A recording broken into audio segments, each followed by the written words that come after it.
Assalamualaikum warahmatullahi wabarakatuh. Izin Pak, Taruna Muda Iqwama Farwal Divine IT 2230141. Izin Pak, di sini saya akan mempresentasikan tentang hasil rangkuman saya mengenai materi teknik pengaturan.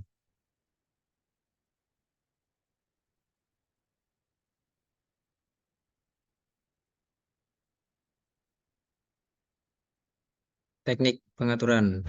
Sistem pengaturan atau kendali atau kontrol otomatik. Sistem pengaturan atau kendali atau kontrol otomatik memegang peranan yang sangat penting dalam perkembangan ilmu dan teknologi. Kontrol otomatik telah menjadi bagian yang penting dan terpadu dari proses-proses dalam pabrik dan industri modern. Misalnya, kontrol otomatis perlu sekali dalam kontrol pabrik dan mesin alat-alat bantu di industri manufaktur. Juga perlu sekali dalam operasi industri seperti pengontrolan tekanan, suhu, kelembapan, dan viskositas dan arus dalam industri proses. Karena kemajuan dalam teori dan praktek kontrol otomatik memberikan kemudahan dalam mendapatkan performansi dari sistem dinamik, mempertinggi kualitas dan menurunkan biaya produksi, mempertinggi laju produksi, meniadakan pekerjaan-pekerjaan rutin, dan membosankan yang harus dilakukan oleh manusia. Pengertian dari sistem kendali atau mengenai teknik pengaturan. Sistem kendali adalah proses pengaturan atau pengendalian terhadap satu atau beberapa besaran atau variabel parameter sehingga berada pada rangkuman harga tertentu.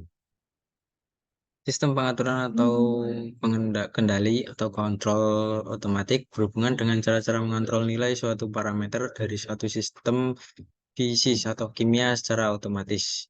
Sistem kendali juga dapat diartikan sebagai suatu sistem yang bertujuan untuk mengendalikan suatu proses pada sistem agar output, keluaran, dan sistem yang dikendalikan dapat dikendalikan sedemikian rupa sehingga tidak terjadi kesalahan. Yang pada intinya, sistem kendali ini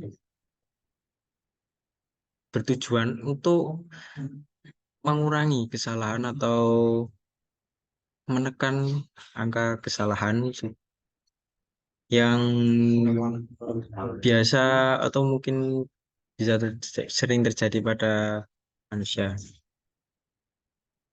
Tujuan dari sistem kendali. Tujuan utama sistem kendali adalah mendapatkan optimasi yang diperoleh dari fungsi sistem kendali itu sendiri. Sistem kendali adalah suatu sistem yang bertujuan untuk mengendalikan suatu proses agar sistem output dan sistem yang dihasilkan dapat dikendalikan sedemikian rupa sehingga tidak terjadi kesalahan. Secara umum, sistem kendali dapat berdasar cara kerja dan sistem pengendalinya. Menurut dari cara kerjanya itu terdapat dua, yakni manual dan otomatis. Dan jika dilihat dari sistem pengendalinya, terdapat dua jenis, yakni loop tertutup dan loop terbuka. Sistem kendali berdasarkan cara kerjanya.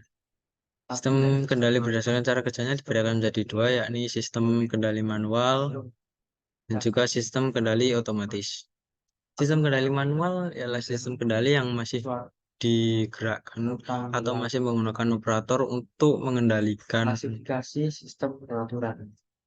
sistem tersebut. Nah,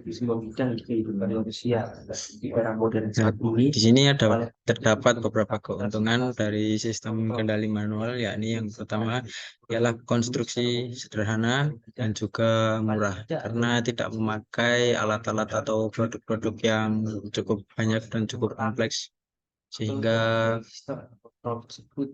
harga ataupun pengeluaran yang dibutuhkan tidak terlalu banyak.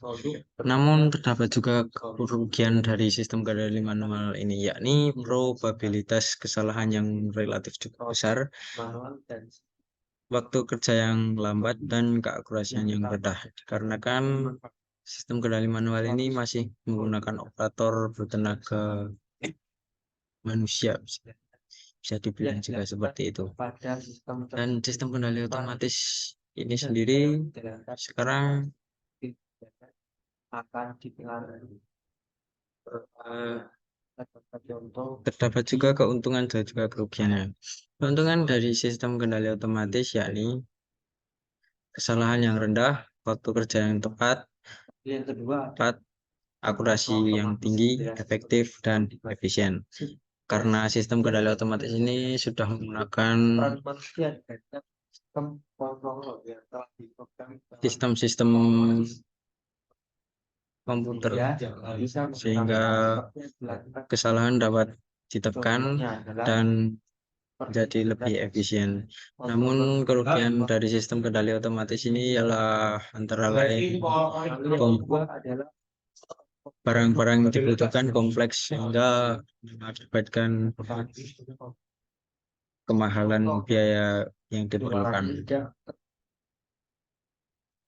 Di sini ada beberapa contoh sistem dari kendali manual. Pertama yakni kedua ada sistem kontrol loop. sistem kendali manual saat membuka atau menutup keran air. Yang kedua mengakses televisi. Dan yang ketiga menghidupkan maupun mematikan lampu. Ini merupakan contoh sistem kendali manual dikarenakan masih membutuhkan tenaga manusia untuk mengoperasikan maupun mengakses Untuk penggunaan sistem pelaporan barang-barang tersebut. Berbeda dengan sistem pengendalian otomatis yang kedua sistem kendali kecepatan bergerak mesin. sistem pengendalian otomatis banyak ditemukan dalam proses industri, pengendalian pesawat, pembangkit tenaga listrik, dan sebagainya.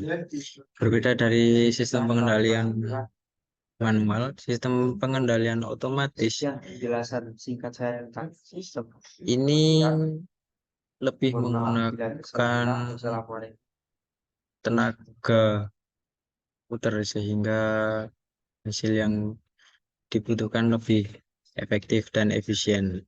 Contohnya yakni adalah pada penggunaan air conditioner. Penggunaan air conditioner merupakan salah satu contoh sistem kendali otomatis dikarenakan AC dapat mengatur suhu di dalam suatu ruangan menjadi seperti yang kita inginkan. Jadi apabila kita menginginkan ruangan berada pada suhu 26 derajat, maka kita hanya perlu mengatur AC dalam settingan ke 26 derajat dan setelah itu AC akan bekerja dengan sendirinya untuk menyesuaikan suhu ruangan agar tetap berada di 26 derajat Celcius. Dan berdasarkan sistem pengendalinya, sistem kendali dibagi menjadi dua. Pertama, sistem kendali loop terbuka. Keuntungan dari sistem kendali loop terbuka yakni sederhana dan murah. Tapi kekurangannya dapat koreksi, telitian sistem bergantung pada kalibrasi. Yang kedua, sistem kendali loop tertutup. Keuntungan keluaran sistem berpengaruh secara langsung terhadap aksi pengontrolan kekurangan. Namun kekurangannya ialah terdapat banyak komponen mahal dan probabilitas kerusakan yang cukup besar. Sekian presentasi yang dapat saya sampaikan, kurang dan lebihnya mohon maaf. Wassalamualaikum warahmatullahi wabarakatuh.